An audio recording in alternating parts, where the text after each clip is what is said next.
proportionnalité.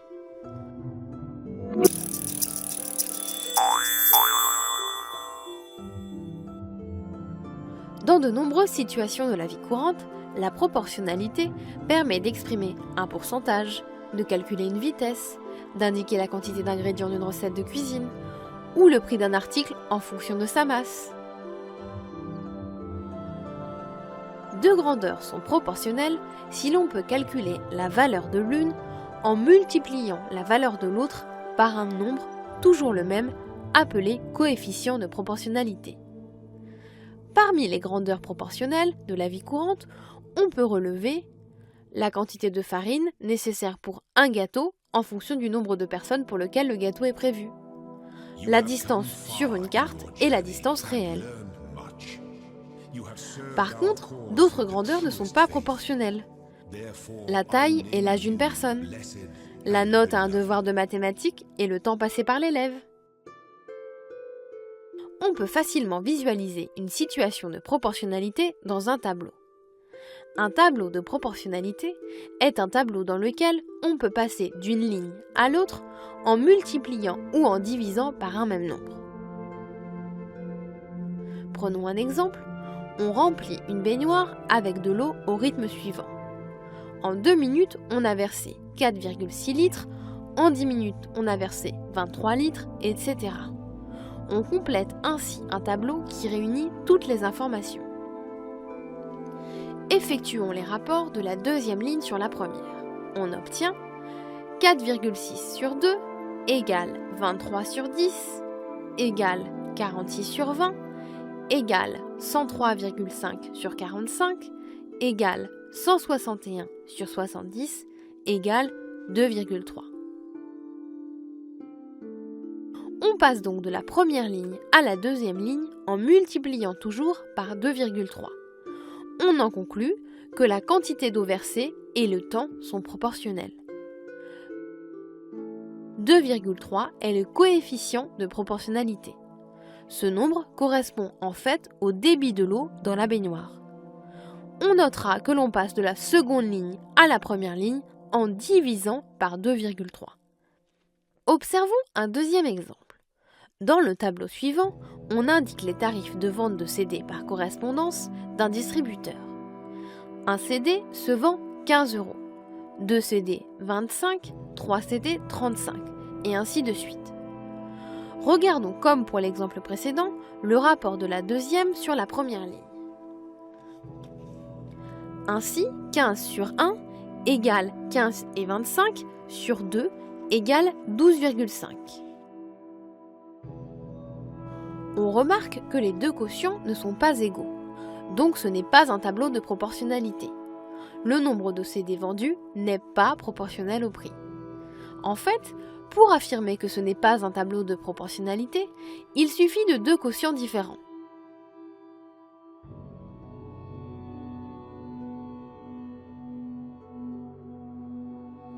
Afin de mieux visualiser les situations traduites dans les tableaux, on peut en construire une représentation graphique. Dans le premier cas, la quantité d'eau versée et le temps étaient proportionnels. Si l'on reporte dans un repère les points ayant pour abscisse le temps et pour ordonnée la quantité d'eau, on peut ainsi placer les points de coordonnées 2.4,6 puis 10.23 et ainsi de suite.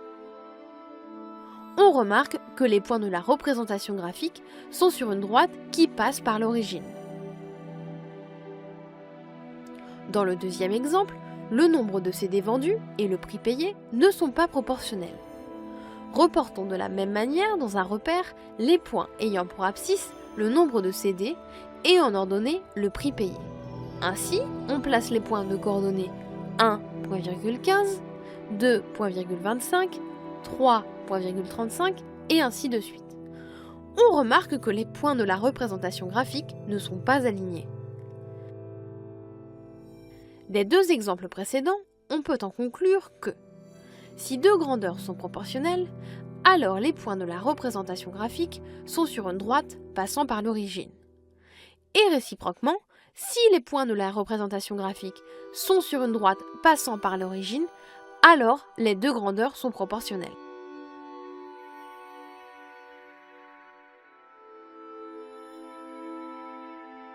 La valeur d'un nombre manquant dans un tableau de proportionnalité s'appelle la quatrième proportionnelle. Voyons cela sur un exemple. Au marché, le prix des carottes est proportionnel au poids. Au départ, on sait que le prix de 3 kg de carottes est de 1,5 €. Complétons le tableau ci-dessous par différentes méthodes. Première méthode, en utilisant le coefficient de proportionnalité. Cherchons dans un premier temps le prix de 5 kg de carottes. Notons X ce nombre. Notre tableau se restreint à la situation suivante. Le nombre X cherché dans ce tableau de proportionnalité est une quatrième proportionnelle.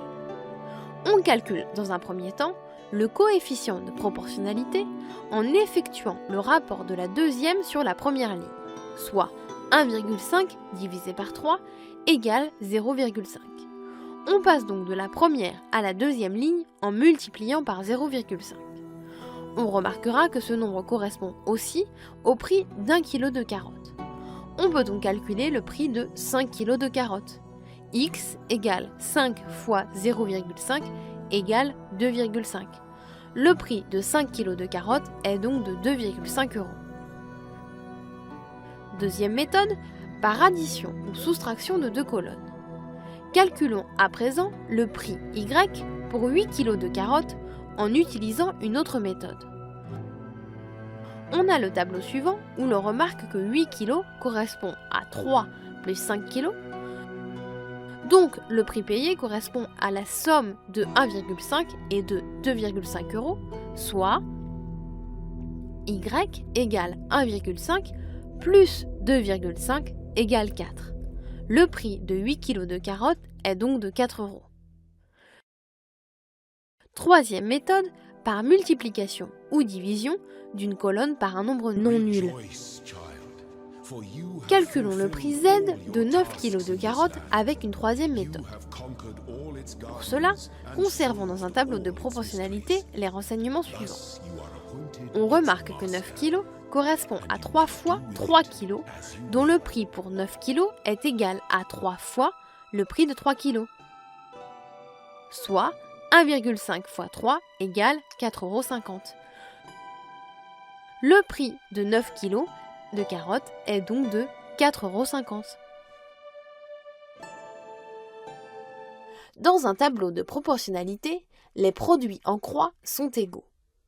Sur le tableau de proportionnalité précédent, on obtient A fois D égale B fois C. Appliquons cette règle en reprenant l'exemple précédent des places de cinéma et cherchons T, le nombre de places correspondant à une dépense de 67,5 €. Sachant déjà que 5 places valent 37,5 €. On a le tableau de proportionnalité suivant. Les produits en croix sont égaux. Donc, 37,5 fois T égale 5 fois 67,5. Soit T égale 5 fois 67,5 sur 37,5, d'où T égale 9. Avec 67,5 €, on peut acheter 9 places de cinéma.